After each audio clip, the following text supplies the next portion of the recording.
Thank you, and first, thanks to all the people who've come here tonight. It really means a lot to have everybody's support, and I know there are those of you who've really come from a long distance away, and that really does mean something. Joining on the latest part of what has been an extraordinary creative experience and journey, each part of which more bizarre and exciting. And what you see before you may be perhaps the tip of the spear, but there's a lot more behind it, and in particular the publisher, DXS Press, Angel, of course, but also cover designer, publicist, and all the other people involved. Without them, none of this would be here at all. So a huge thank you to them, and part of their journey as well, which is a great ongoing journey. I was asked to read a portion tonight, and obviously the problem with a thriller, one thing that I've been saying to everyone is no spoilers. So I didn't want to read anything that revealed any part of the plot or any of the exciting bits. That didn't really leave very much that was left, like there's some opening words or something like that. But I did find one scene, which is a flashback scene, and a short scene, so it doesn't really give anything away. And all you need to know about it is that it features two characters who are named Ethan and Robert, and they are brothers. And it's a short flashback scene. We're given 5 minutes, but I can sort of guarantee that it will run to less than that. So, a minute or maybe even more back at the end. So here goes. This was worse than the time Robert had tied him to the railway tracks. Ethan had said no then too. He always said no to Robert's ideas, but it never seemed to make any difference. It was about 2 years after their mother died, so Ethan would have been 8, Robert 11. One of those endless afternoons, steeped in the mouldy decay of their grandmother's house, hiding upstairs and conferring in whispers so as not to trigger one of her migraines. Even then, Ethan didn't want to visit the disused railway station. He hated the twisted mat of weeds climbing the walls, the faint web of cracks in the concrete floor, the splintered edges of the broken railway sleepers, everywhere the ravening disorder of nature reclaiming its own.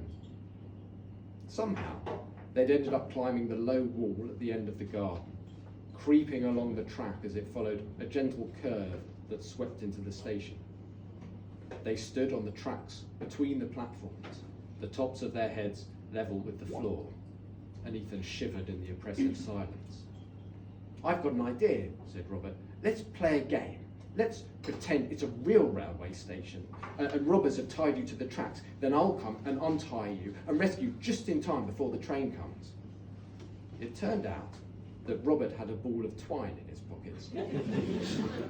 Ethan lay down gingerly on the clammy ground, and Robert methodically tied his hands to one sleeper and his feet to another. As Robert heaved on the knots, pulling them tight, Ethan's fingers started to tingle. He shifted from side to side, trying to loosen the twine biting into his ankles and wrists. It had sounded like a fun game when Robert was explaining it to him, but lying on the weeds and grass with random splinters of wood jutting into his back, and his arms and legs yanked uncomfortably in opposite directions, he struggled to remember what the point of this game was. Suddenly, Robert stopped and gazed into the distance along the track behind Ethan.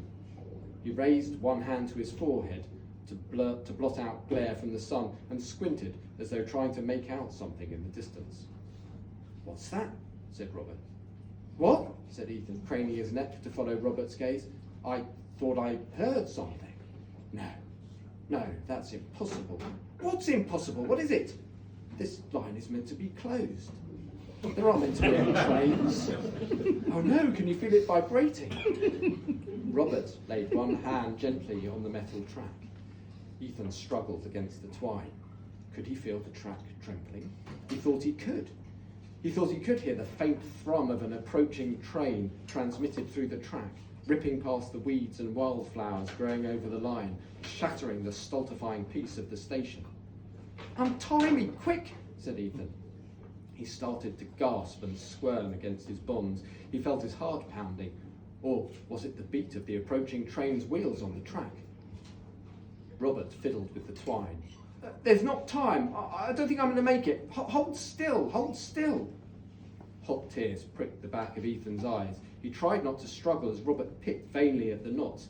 He heard the whistle of air in and out of Robert's mouth as he breathed heavily in concentration. Why was Robert taking so long? He seemed to be absorbed in one tiny loop wrapped around his ankle. If he would only free Ethan's hands, then Ethan could at least sit up and help him. He tugged again, letting the thin cord dig into his wrists as he twisted and jerked. Nothing. Each move seemed only to confirm how intractably he was fixed to the railway line. I'm sorry, it's no good, said Robert. He looked up and shrieked and threw himself to the side, tucked into the gap under the overhang from the station platform. Ethan braced himself, trembling violently despite his stiffened limbs. His hands and feet were numb. The rest of his skin was tingling. The instant before impact stretched to an unbearable climax. His whole body tensed in anticipation. Then Robert let out a huge guffaw, and the spell was broken. His booming laugh echoed around the deserted platforms, desecrating the silence with absurd hoots and splutters. He pulled out a penknife and strode back to Ethan, who lay limply on the track, feeling embarrassed at the trail of snot hanging from his nose that he couldn't wipe away because his hands were still tied. No sacrifices today, said Robert, as he cut through the twine.